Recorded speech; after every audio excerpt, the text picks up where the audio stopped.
Hello दोस्तों, आज हम गरुड़ पुराण कथा के बारे में पढ़ेंगे। सनातन धर्म में 18 महापुराणों का विशेष स्थान है। इन पुराणों में गरुड़ पुराण को सबसे अधिक गंभीर, रहस्यमय और आत्मा के सत्य को प्रकट करने वाला ग्रंथ माना जाता है। यह पुराण न केवल मृत्यु के बाद की यात्रा बताता है, बल्कि यह भी समझाता है कि मनुष्य अपने कर्मों से ही स्वर्ग का नरक का निर्माण करता है। गरुड़ पुराण को प्रायः मृत्यु के समय पढ़ा जाता है, लेकिन इसका वास्तविक उद्देश्य जीवित मनुष्य को सही मार्ग दिखाना है। गरुड़ और भगवान विष्णु। एक समय की बात है, भगवान विष्णु वैकुंठ लोक में अपने सिंहासन पर विराजमान थे। उनके चरणों में माता लक्ष्मी बैठी थी। उनके समीप ही उनके परम भक्त और वाहन गरुड़ हाथ जोड़कर खड़े थे। गरुड़ के मन में एक गहरी जिज्ञासा उठी। गरुड़ बोले, हे प्रभु, इस संसार में जन्म और मृत्यु का चक्र क्यों है? मृत्यु के बाद आत्मा के साथ क्या होता है? मनुष्य को अपने जीवन में किस प्रकार का आचरण करना चाहिए जिससे उसे दुख न भोगना पड़े? भगवान विष्णु मंद मुस्कान के साथ बोले, यह गरुड़, तुमने अत्यंत कल्याणकारी प्रश्न किया है। जो ज्ञान तुम्हें दूंगा मैं तुम्हें दूंगा, वही आगे चलकर गरुड़ पुराण कहलाएगा। भगवान विष्णु बोले, जिस प्रकार मनुष्य पुराने वस्त्र उतारकर नए वस्त्र धारण करता है, उसी प्रकार आत्मा एक शरीर से को छोड़कर दूसरे शरीर में प्रवेश करती है। लेकिन यह यात्रा कर्मों पर आधारित होती है। जब मनुष्य का अंतिम समय आता है, श्वास धीमी होने लगती है, इंद्रियां शिथिल हो जाती हैं, आंखों के सामने अंधकार छाने लगता है। उसी समय यमदूत और विष्णुदूत पृथ्वी पर आते हैं। यदि व्यक्ति ने जीवन में धर्म, सत्य, दया और भक्ति का पालन किया हो तो विष्णुदूत उसे सुरक्षा देते हैं। यदि व्यक्ति के ने पाप, अन्याय और अहंकार के में जीवन बिताया हो तो यमदूत उसे अपने साथ ले जाते हैं। मृत्यु के बाद आत्मा स्थूल शरीर को छोड़ देती है, परंतु सूक्ष्म और शरीर बना रहता है। इस सूक्ष्म शरीर में मन, बुद्धि, अहंकार, पिछले कर्मों की स्मृति सब सुरक्षित रहते हैं। गरुड़ ने पूछा, हे प्रभु, आत्मा को कहां से लाया जाता है? भगवान विष्णु बोले, आत्मा को यमलोक से लाया जाता है, जहां उसके कर्मों का लेखा जोखा होता है। यमलोक तक की यात्रा अत्यंत कठिन होती है। इस मार्ग में वैतरणी नदी, अंधकारमय वन, जलती हुई भूमि, भूख और प्यास का सामना करना पड़ता है। लेकिन जो व्यक्ति दान करता है, सत्य बोलता है, माता पिता की सेवा करता है, ब्राह्मणों की और जरूरतमंदों का सम्मान करता है, उसके लिए यह मार्ग फूलों की सेज बन सकता है। वैतरणी नदी का भय। वैतरणी नदी पापियों के लिए अग्नि समान होती है। उसमें कीड़े, रक्त और दुर्गंध होती है। लेकिन जिसने गोदान किया है, वो पवित्र जिया हो, उसके लिए यही नदी दूध समान निर्मल हो जाती है। गरुड़ यह सब सुनकर भयभीत हो गया। उन्होंने कहा, हे प्रभु, यह ज्ञान तो अत्यंत भयावह, मनुष्य कैसे बचे? भगवान विष्णु बोले, डरने की आवश्यकता नहीं है। यदि मनुष्य जीवन में ही सही मार्ग सपना ले तो मृत्यु उसका कुछ नहीं बिगाड़ सकती। भगवान विष्णु ने स्पष्ट किया, गरुड़ पुराण का उद्देश्य डर पैदा करना नहीं, जीवन सुधारना है। जो व्यक्ति क्रोध छोड़ता है, लोभ त्यागता है, अहंकार को त्याग देता है, भक्ति और करुण अपनाता है, वह मृत्यु के बाद कभी दुखी नहीं होता।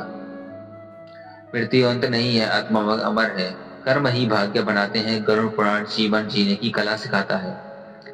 यमराज का दरबार, नरक के 28 प्रकार, पाप और उनके दंड, स्वर्गलोक का वर्णन, मोक्ष प्राप्ति का मार्ग। ठीक है, अब प्रस्तुत है गरुड़ पुराण की कथा।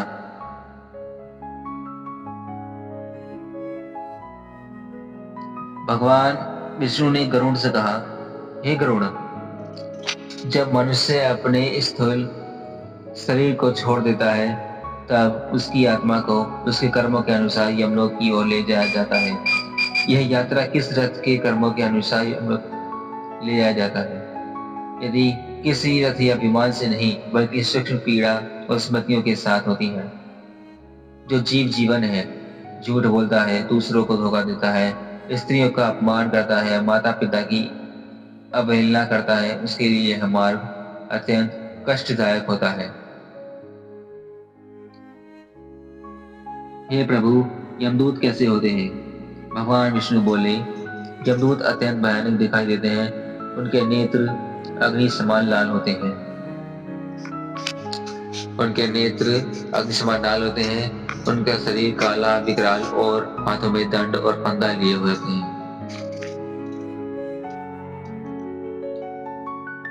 उनका सर इतना कठोर होता है कि आत्मा कांप उठती है, लेकिन जो व्यक्ति धर्मात्मा होता है उसके लिए यमदूत भय का कारण नहीं बनते, क्योंकि वे केवल मार्गदर्शक होते हैं। पापी आत्मा जब शरीर छोड़ती है तो वही अपने परिवार को रोना देखती है। अपना धन, मकान, वैभव सब पीछे छूट देखती है, लेकिन कुछ भी साथ नहीं ले जा पाती। केवल कर्मों का बोझ उसके साथ चलता है। यमदूत ने उसे कहा, अब ना है पत्नी साथ आएगी, ना पुत्र। जो किया है वही भोगना होगा। शुद्ध और पिंडदान का महत्व। श्राद्ध और पिंडदान का महत्व। गरुड़ ने प्रश्न किया, हे प्रभु, पृथ्वी पर किए गए श्राद्ध का या आत्मा को क्या लाभ होता है? भगवान विष्णु बोले, जब परिवारजन श्रद्धा से पिंडदान करते हैं, तर्पण देते हैं, ब्राह्मणों को भोजन कराते हैं, तो उसे आत्मा को सूक्ष्म आहार प्राप्त होता है। जो आत्मा भूख प्यास से तड़प रही होती है उसे इससे शक्ति मिलती है। जो आत्मा भयभीत होती है उसे शांति मिलती है। लेकिन यदि श्राद्ध केवल दिखावे के लिए किया जाए तो उसके लिए फल नहीं मिलता। यमलोक का द्वार लंबी और कष्टदायक यात्रा के बाद आत्मनिर्भर यमलोक के द्वार पर पहुंचती है। यहाँ विशाल द्वार अग्नि से स्थिर हुआ के बाद असंख्य आत्माएं खड़ी होती हैं। कुछ रो रही होती हैं, कुछ चिल्ला रही होती हैं और कुछ मौन खड़ी रहती हैं, अपने कर्मों को स्मरण करती हैं। गरुड़ ने पूछा, हे प्रभु, कर्मों का निर्माण कौन करता है? भगवान विष्णु बोले, यमलोक में चित्रगुप्त नामक देवता हैं। उनके पास लोग जीवन के कर्मों का पूर्ण लेखा होता है। विचार, वाणी, कर्म कुछ भी उनके से छिपा नहीं होना चाहिए। चित्रगुप्त कहते हैं, मनुष्य जो सोचता है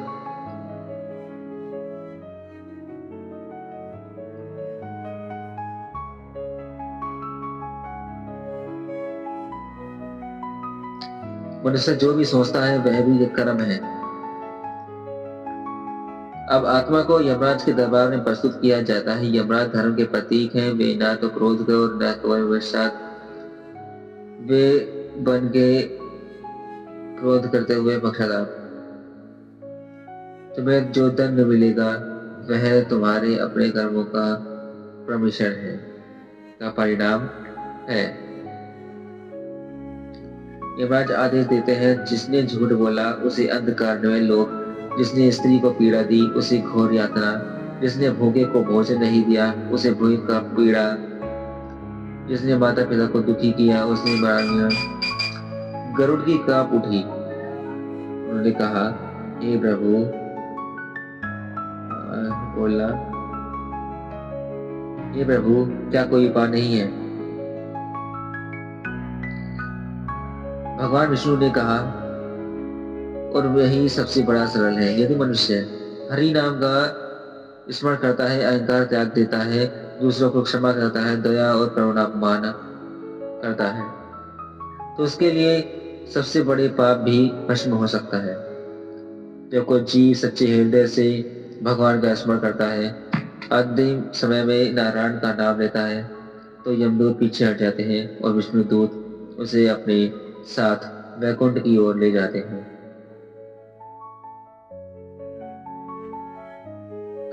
गरुड़ पुराण ने हाथ जोड़कर कहा, हे प्रभु, इस ज्ञान को संसार तक पहुंचाना चाहिए।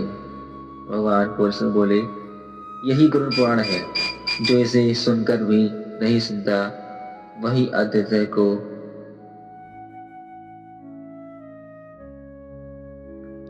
मृत्यु के बाद कर्मों का न्याय निश्चित है। श्राद्ध और पिंडदान आत्मा के लिए सहारा है। आत्मा यमराज दंड नहीं देते, कर्म देते हैं। भक्ति सबसे बड़ा काम है। नरक के 28 भयानक प्रकार। किस पाप और कौन सा नरक आदमी को मिले, वही नरक पावा है।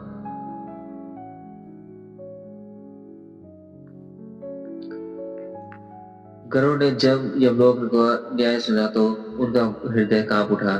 उन्होंने भगवान विष्णु से कहा, हे प्रभु, यदि मनुष्य अपने कर्मों को ना समझे तो वह उसे कितना भयानक दुख भोगता है। हे प्रभु, यदि मनुष्य, कृपया मुझे नरकों के विषय में विस्तार से बताइए ताकि मनुष्य चेत हो जाए। भगवान विष्णु गंभीर स्वर में बोले, हे गरुड़, नरक कोई कल्पना नहीं, यही कर्मों की प्रायश्चित्त हो। नरक कोई स्थायी स्थान नहीं है।